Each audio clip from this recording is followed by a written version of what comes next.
तो प्रदेश में 3 सीटों पर होने वाले उपचुनाव के नामांकन का कल आखिरी दिन था। कांग्रेस और भाजपा की तरफ से सभी प्रत्याशियों ने पर्चा दाखिल कर दिया। साल 2023 में होने वाले विधानसभा चुनाव से ठीक पहले राजस्थान की सहाड़ा, सुजानगढ़ और राजसमंद सीटों पर ये उपचुनाव हो रहा है और इस उपचुनाव को सेमीफाइनल माना जा रहा है।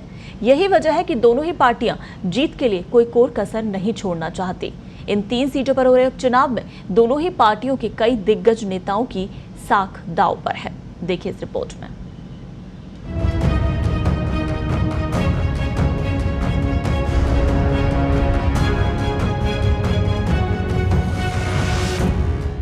तीन सीट पर प्रत्याशियों के नामांकन के साथ ही प्रदेश में उपचुनाव की चौसर बिछ गई है।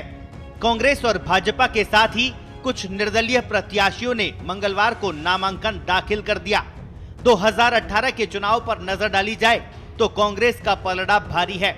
सहाड़ा और सुजानगढ़ सीटों पर कांग्रेस का कब्जा था, वहीं राजसमंद सीट पर कांग्रेस को बरसों से जीत का इंतजार है। कांग्रेस ने तीनों ही सीटों पर नए चेहरों को मैदान में उतारा है, तो भाजपा ने 2 सीटों पर वरिष्ठ और अनुभवी नेताओं को टिकट दिया है।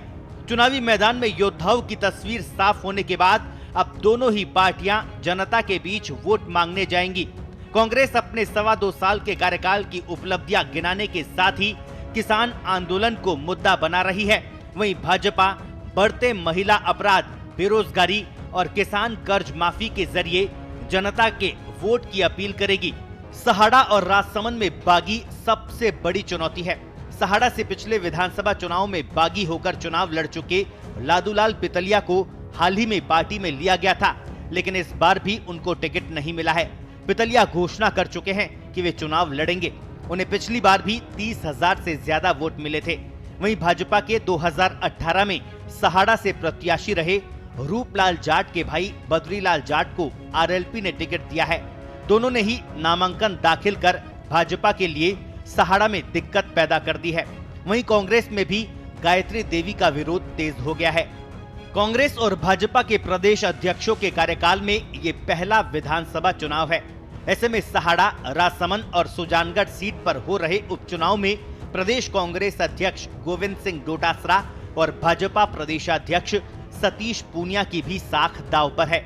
एक खास बात और है कि दोनों ही नेता जाट समाज से आते हैं और दोनों का ही ताल्लुक शेखावटी से है। डोटासरा जहां सीकर से है तो वहीं पूनिया चूरू जिले के हैं। बतौर अध्यक्ष यूं तो तीनों ही सीट महत्वपूर्ण है, लेकिन शेखावटी की सीट होने के कारण सुजानगढ़ को लेकर लोगों में खास चर्चा का विषय है। बहरहाल दोनों ही दलों के लिए गुटबाजी सबसे बड़ी समस्या है। बीजेपी के लिए पूर्व मुख्यमंत्री वसुंधरा राजे की दूरी बड़ी चुनौती है।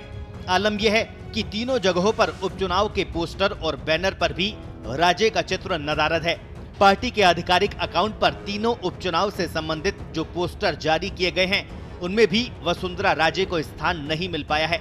जबकि इन पोस्टर बैनर में प्रधानमंत्री नरेंद्र मोदी, राष्ट्रीय अध्यक्ष जेपी नड्डा के साथ ही पार्टी प्रदेशाध्यक्ष सतीश पूनिया, नेता प्रतिपक्ष गुलाबचंद कटारिया, केंद्रीय मंत्री गजेंद्र सिंह शेखावत और प्रदेश प्रभारी अरुण सिंह सहित स्थानीय नेताओं के फोटो शामिल किए गए हैं। पार्टी के राष्ट्रीय अध्यक्ष जेपी नड्डा अपने प्रदेश प्रवास के दौरान पार्टी में एकजुटता का मंत्र देकर गए थे।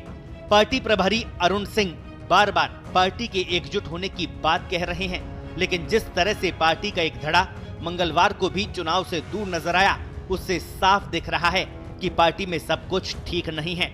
वहीं कांग्रेस में गहलोत पायलट ने जयपुर से एक साथ उड़ान भरकर एकजुटता का संदेश देने की कोशिश की, लेकिन चुनावी सभाओं में लगे कुछ पोस्टर से पायलट नदारद रहे।